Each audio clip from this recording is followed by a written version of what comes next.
Friends, जय हिंद। कैसे हैं आप सभी। आज के टॉपिक में हम पढ़ने वाले हैं लेखन के प्रकार, हिंदी पेडागॉजी, हिंदी भाषा के संबंध में ये वीडियो है। लेखन के प्रकार एवं बहुभाषी कक्षा। दोस्तों, हमने अपने चैनल का नाम चेंज किया है। जब ये पीपीटी बनाई गई थी तो इसका नाम द एग्ज़ाम वर्ड था और अब इसका नाम हो गया है जॉब मिरर। तो इससे न घबराइएगा कि यहाँ पर कुछ और लिखा हुआ और चैनल का नाम कुछ और है।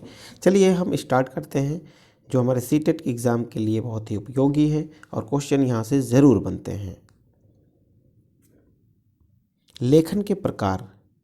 कितने प्रकार के लेखन होते हैं? लेखन के प्रकार, सबसे पहला होता है सुलेख, जिसको कैलीग्राफी कहा जाता है।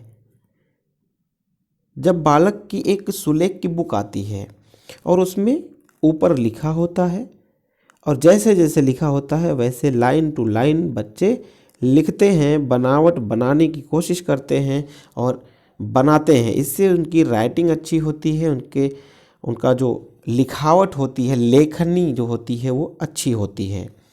ठीक है, तो यह लेखन का एक प्रकार है जिसे सुलेख कहा जाता है। एक होता है श्रुतलेख, जिसको डिक्टेशन या इसको वर्तनी कहा जाता है। वर्तनी बोल बोल करके बच्चों को लिखवाया जाता है। जैसे आप फिगर में देख रहे हैं कि एक महिला है, एक छोटी बच्ची को कुछ शब्द बोल रही है और वो बच्ची लिख रही है। जैसे हम लोग बोलते हैं बच्चों को डिक्टेशन, जिसको इमला कहा जाता है। हिंदी में उसको हम लोग जब पढ़ते थे तो हम लोगों को क्या बोला जाता था? इमला बोला जाता था और हम लोग लिखते थे, इसको इमला कहते थे। आजकल जो इंग्लिश भाषा में इसको डिक्टेशन कहा जाता है। नेक्स्ट है अनुलेख। अनुलेख मतलब कि राइटिंग। सर हम लोगों को बोलते थे कि आप एक पेज की राइटिंग हिंदी की और एक पेज की इंग्लिश की राइटिंग लिख करके लाइए। तो नकल लिख करके ले जाना होता था, स्कूल में चेक करवाना होता था और जिस दिन हम नकल नहीं लिखे होते थे, कॉपी चेक होती थी तो हम लोगों को मार भी पड़ती थी। तो वही है राइटिंग, उसे अनुलेख कहा जाता है। जो बच्चे बुक को देख करके और वैसे ही अपनी कॉपी में लिखते हैं, देख देख करके लिखना ही क्या होता है? अनुलेख होता है। नेक्स्ट है बहुभाषी कक्षा। बहुभाषी कक्षा मतलब कि दो या दो से अधिक भाषाएं या एक से अधिक भाषाओं के माध्यम से बालक को पढ़ाया जाता है, उसे कहते हैं बहुभाषी कक्षा।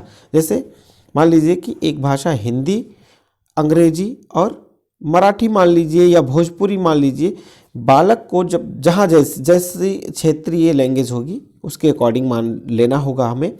हिंदी के माध्यम से किसी को पढ़ाया जा रहा है, वह बच्चा नहीं समझ पा रहा है तो कुछ इंग्लिश का वर्ड उसे समझाया जाए। अगर इंग्लिश पढ़ाया जा रहा है, इंग्लिश का वर्ड नहीं समझ पा रहा है तो हिंदी से, मतलब एक दूसरे को कोरिलेट करके पढ़ाया जाना ही बहुभाषी कक्षा कहा जाता है। हिंदी नहीं समझ में आ रही है तो इंग्लिश में, इंग्लिश नहीं तो मराठी, भोजपुरी, मतलब ऐसे भाषाओं को किसी तरह से बच्चे को समझाना है, उसकी मातृभाषा को भी ध्यान में रख करके। तो इसी को ही बहुभाषी कक्षा कहा जाता है। कुछ पॉइंट हैं यहाँ पर। बालक के लिए बहुभाषा चुनौती और समस्या नहीं है।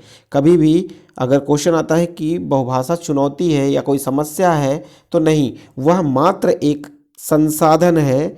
जो बहुभाषी कक्षा है, बहुभाषी कक्षा में एक संसाधन के रूप में हम बहुभाषी कक्षा को लेंगे।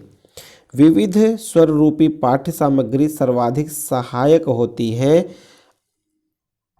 ठीक है, अलग अलग स्वर रूपी मतलब कि जैसे हिंदी में इसे क्या कहते हैं, इंग्लिश में इसे इस वर्ड को क्या कहते हैं, मराठी में क्या कहते हैं, भोजपुरी में क्या कहते हैं, ये सभी चीज़ों को वह सीखता है, उसके लिए बहुत सहायक होता है। मतलब वही बहुभाषिकता इसके लिए बहुत हेल्पफुल होता है।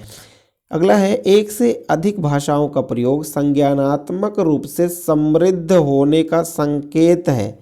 संज्ञानात्मक, उसका संज्ञानात्मक विकास होता है, वह चीज़ों को और अच्छे से समझ पाता है बालक, ना कि उसके लिए कोई चुनौती होती है और ना ही कोई समस्या होती है। आगे बढ़ते हैं, कुछ क्वेश्चन देखते हैं। छोटा सा टॉपिक था ये। क्वेश्चन यहाँ पर है, बहुभाषिक कक्षा में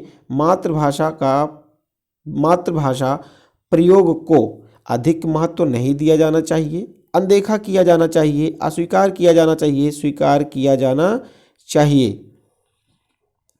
यहाँ पहला है ऑप्शन महत्व नहीं देना, ये निगेटिव वर्ड इसमें आ गया, गलत है। अनदेखा कोई चीज़ नहीं करना है, कभी भी मातृभाषा को अनदेखा नहीं करना है, क्योंकि मातृभाषा के माध्यम से वही बेस है, उसी से आगे बढ़ता है, सीखता है। अस्वीकार नहीं करना चाहिए, तो क्या करना चाहिए? स्वीकार करना चाहिए, बालक की मातृभाषा को स्वीकार करना चाहिए। ओके, नेक्स्ट क्वेश्चन, बहुभाषिक कक्षा में बच्चों की दो भाषाएं, बहुभाषिक कक्षा में जो बच्चों की दो भाषाएं होती हैं, आकलन की प्रक्रिया को बाधित करती हैं, भाषा सीखने की प्रक्रिया को बाधित करती हैं, संसाधन के रूप में होती हैं या शिक्षक के लिए बेहद चुनौती होती हैं। तो यहाँ देखिए चुनौती आ गया या बाधित होती हैं, ये सब निगेटिव वर्ड हैं। प्रक्रिया में बाधित होती हैं या चुनौती होती हैं, ये सब निगेटिव वर्ड है, ये सब ऐसे ही गलत हो जाएंगे, तो आपका सी ऑप्शन सही होगा। ओके, नेक्स्ट क्वेश्चन, जो आपका ये नेक्स्ट क्वेश्चन है, इसका जो ऑप्शन है वही दूसरे वाले का ऑप्शन है, इसलिए इस क्वेश्चन को स्किप करते हैं, आगे बढ़ते हैं। फोर्थ क्वेश्चन है आपका, दो भाषा बोलने वाले बच्चे न केवल अन्य भाषाओं पर अच्छा नियंत्रण रखते हैं, बल्कि शैक्षणिक स्तर पर वे अधिक बुद्धिमान होते हैं, अधिक परिश्रमी होते हैं, अधिक अंक प्राप्त करते हैं, अधिक रचनात्मक होते हैं। तो यहाँ ऑप्शन कौन सा सही होगा? अधिक बुद्धिमान होते हैं। आपको लग रहा होगा कि अधिक परिश्रमी होते हैं या अंक। देखिए अंक प्राप्त करने तो निगेटिव वर्ड हो गया, अधिक परिश्रमी मेहनत करना, जी तोड़ मेहनत करना, ये परिश्रम और मेहनत ये सब चीज़ें निगेटिव वर्ड में आ जाती हैं। अब आपको लग रहा होगा या तो बुद्धिमान वाला सही होगा या तो रचनात्मक वाला सही होगा। अब इन दोनों में कौन सा सही होगा?